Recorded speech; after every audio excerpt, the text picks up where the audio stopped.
Hello and welcome to the sixth part, and it's a look back at Resident Evil 3. First of all, I'd just like to make a quick apology for taking a long time to get these videos out. I think it's been about 2 weeks. I did say in my Tony Hawk's Pro Skater look backs. If you haven't been watching those, I'll explain for you. Basically, it's been down to we had a lot of trouble with the internet last week. Windows Movie Maker's been playing me up. So what I've been trying to do is get the Tony Hawk's look backs done first, then I was going to finish off Resident Evil 3. But the problem with that, obviously with that, it's took longer than I thought, so it's holded this up. Because this, I don't need to cut a lot of footage out. All I just need to do is make a 10-minute video from it, or whatever amount of time. I don't think this one is going to be 10 minutes, so I'd just like to apologise for that, really. I was kind of hoping Nemesis wasn't going to show up here. He can show up anywhere, really, I think. That's the thing I like about it, though, as I've said before. It's the randomness. You just don't know what to expect from him. And that's kind of, for me, the true survival horror aspect of this game. I mean, in the first two, they don't do that. So when you played it, you know what to expect. I'm not saying they're crap because that. Please don't get that impression. Because I think they're both brilliant games, but I just prefer this one because of that, is all.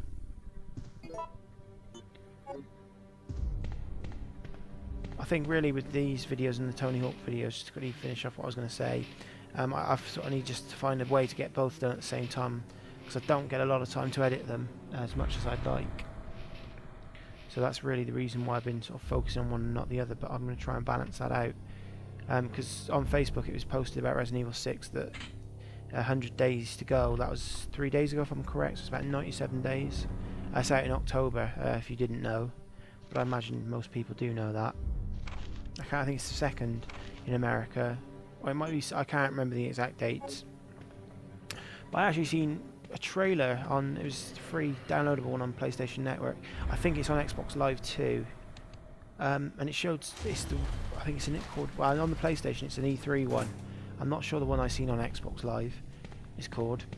It's free to download on both systems, so if you want to check them out, feel free. Why do I have to tell you to feel free? You can look at your own consoles. You know what I mean. But yeah, I've seen some really amazing stuff. Like Leon can. It's not the first time they've done it, though. I don't think. 'Cause I think in Resident Evil Code Veronica, Claire can hold 2 pistols at once. But it has to be only a certain type of weapon. But what it shows with Leon's pistols, where he's holding 2, it doesn't actually show if they're the same weapon, same type of pistol. I actually wasn't sure if that zombie was there. I remember one being there sometimes. So I just fired and, yeah. But you know, I kind of changed my mind because last time when at the E3 thing I wasn't that impressed with it. Well, I wouldn't say I wasn't unimpressed, I was just a bit on the fence with it. I wasn't sure if I liked it or not. But after seeing that I am a bit more excited for it, but still I'm sort of just going to hope to see more before I, you know. I mean, I probably will buy it because I've bought every other Resident Evil before. Well, technically I didn't actually buy 5. My sister bought it. And I just kind of gone off it again, and I just didn't have a lot of games to play, and I borrowed it off her and quite enjoyed it actually. I mean, it's not obviously not the best Resident Evil game, but I quite enjoyed the story to it. Also for anybody who's interested, or well, I could say, well, I'll have to explain it to you. Basically, today on the PlayStation Store, they've released the Resident Evil Chronicle games that were only on the Wii. They basically tell the stories of Resident Evil 0, 1, no, yeah, they do 2 in Dark Side, 3 in the Umbrella Chronicles, and it's all like just Resident Evil stories in a first-person view thing. But it's like a sort of game like Time Crisis. If you played those, I think they call it an on-rail shooter. I could be wrong on that. But they're out today on PlayStation Network. It's a HD upgrade. But from what I've heard of the Resident Evil Code Veronica and Resident Evil 4 HD upgrades, they weren't much difference between the PlayStation 2. Oh, he's back! That is really annoying. How the hell can I dodge him there? That is really kind of annoying. There's just no way you could have dodged that. Hopefully he won't get me because I'm not looking too good. Sorry to interrupt what I was saying. I just had to, you know, say about Nemesis there. I don't think he follows us out. No, he won't, I don't think. What was I saying about Resident Evil Chronicles? And they tell like other stories as well, that there's like a scenario where Jill and Chris go to shut down Umbrella, and there's one with Leon, how he meets Jack Krauser from Resident Evil 4. Oh, that's what I was on about. Yeah, they were saying, from what I've heard, that the Resident Evil 4 HD and the Resident Evil Code Veronica HD upgrades weren't that great. I mean, I've got Resident Evil Code Veronica, the PlayStation 2 version, and to be honest, it's aged well. It actually looked. I was quite impressed when I played it the other day. So I might actually do a look back at Resident Evil Code Veronica. I was thinking, because I've got the Wii versions of the Chronicle games, so I did have to do the little chapter in there because it covers that as well. I meant to say it's Code Veronica. Basically, Umbrella Chronicles is 1, 2 and 3, any story that's to do with Chris and Jill, and Dark Side Chronicles are the stories to do with the games to do with Claire and Leon. And the Umbrella Chronicles, though, for me, doesn't tell the story of 3 very well at all, and they miss some very vital bits in a lot of the Resident Evils. It tells some other stories as well. I mean, it's definitely a good game. I enjoyed it personally when I played it on the Wii. They're on the PlayStation Store for $16.99. That's English money.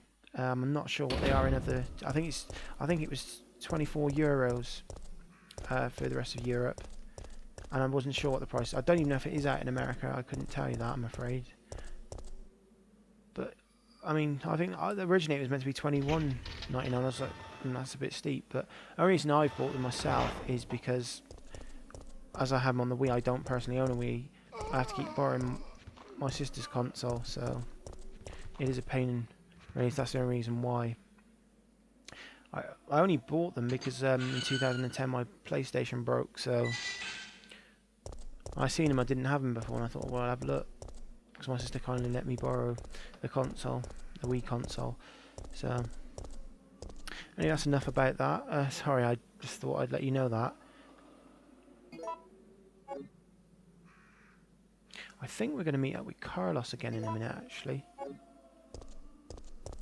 It's kind of really annoying where I haven't sort of looked at this for 2 weeks, because this is me commentating on the video, so I mean, you probably guessed that by now, but I think, was there dogs behind there? I shot that a bit quick. I didn't even bother to look what was behind there, but I'm sure it was dogs. Yeah, it's dogs. And there's actually a secret scene here. I might actually show you later on, if I've got time, because I didn't. If you pick up one of the items to get the cable car going again, you may know about this already. You'll actually see what happens with that barrel there, because you're thinking, why is that placed there? And you actually will see what happens with it. It's a secret. I don't know if it's secret or not. I mean, it's just a scene if you want to see it. And this is Nikolai. You're one of the survivors from the rescue team, right? I just ran into your teammate, Carlos. How did a girl like you manage to survive? Hey, I'm no ordinary civvy. I'm a member of STARS. Stars? You mean the RPD Special Force Team? Hey, is someone wounded back there? His character in the Resident Evil Apocalypse film is completely different to his character in this. He's actually not. He's the commanding officer of Carlos's group. Well, his platoon, I think he called it. But in the film, I think Carlos is the leader, and he's under him. Like, his I don't know. He's like, basically he follows Carlos's orders, which is kind of different. And there's a lot of other stuff about his character that's different, but I'm not going to spoil it. For those who haven't played Resident Evil 3. For those who have played it or know what I'm talking about.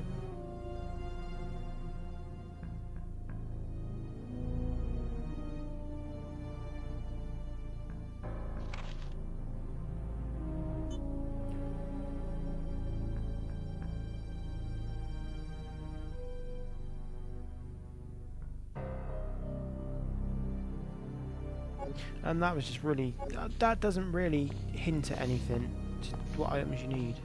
And this is Mikhail. Oh, this looks bad. They're coming. Get ready.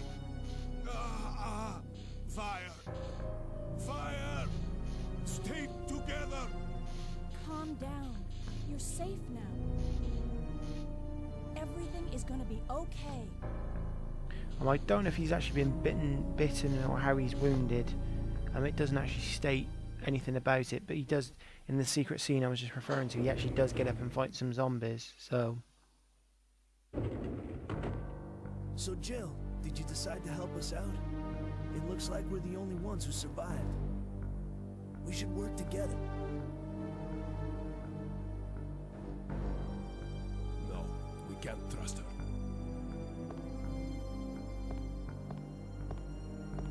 Why? But Sergeant, we need her help. Our unit's down to you, me, and Lieutenant Mikhail. That's it. And Mikhail's hurt bad. If we don't cooperate, we won't be walking away from this mission.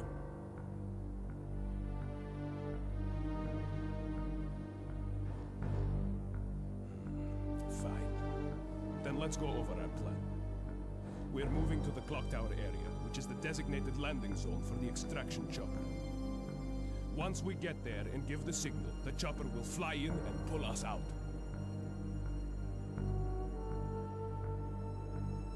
That's a lot of ground to cover. I don't think we can make it on foot. The main problem we have is that the landing zone is cut off from here by the fire. So we have no choice but to use this cable car to navigate through it. Fortunately, we can also use it as a moving shield to get us through the worst areas. That works for me. Good plan, sir. Okay, people, let's get moving. Jill, put this on. And this thing, whenever they've recreated Jill's costume in whatever game, I think it's in the GameCube version of Resident Evil 1 and Mercenaries 3D. I'm not sure if there's any other games that have that costume. Resident Evil. Oh, and Resident Evil Operation Raccoon City, obviously. I forgot about that one. Basically, that they use like the little side pack type thing that Carlos just gave her.